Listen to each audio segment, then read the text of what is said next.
I think we all agree that climate justice must be a priority on the international agenda and that the polluter must pay. Climate justice must be at the heart of the new global climate agreement that will be negotiated in Copenhagen. And I believe we must hold governments accountable for their promises, and everybody must understand that only the promises which are kept are the promises which count. Different sectors of society need to work together to combine their strengths to help adapt to climate change. And we need an integrated approach, not a segmented one, and we require stronger local, regional response, and we need to help with capacity building. We also agreed that water, energy, and agriculture, in other words, food, are major priorities. In particular, water. We also agree that in dealing with this question of climate change and adaptation, we are going to need lots of new resources, new technologies, green technologies, which should also be made available to the poor.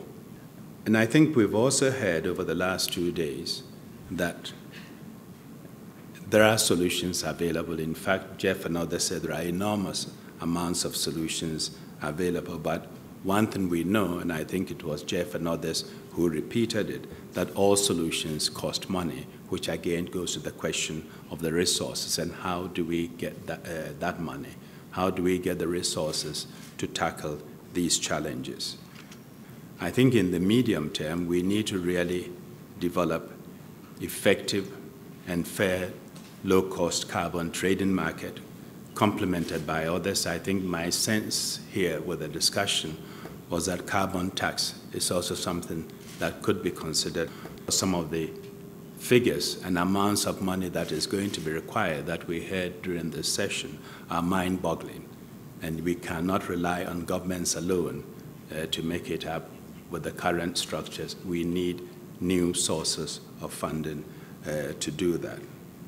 We also had a very good discussion, which normally you don't hear in these meetings, about how you bridge the gap in insurance coverage of the developing countries.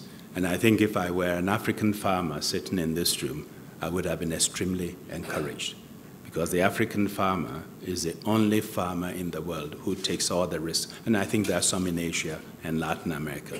They take all the risks, no insurance, no access to financing, no, in some cases, governmental support. So they swim and sink on their own.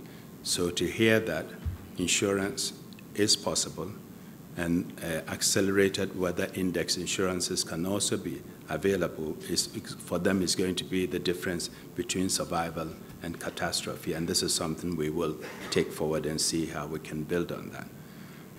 And I'm pleased to announce that a number of our partners here today are already working with the forum on an initiative to make weather data available to all. And it is extremely important for the farmers to know when the rain is coming, when the drought is hitting, and to have this. The information is available. And sometimes it's available in their capitals, but it doesn't get to those who need it.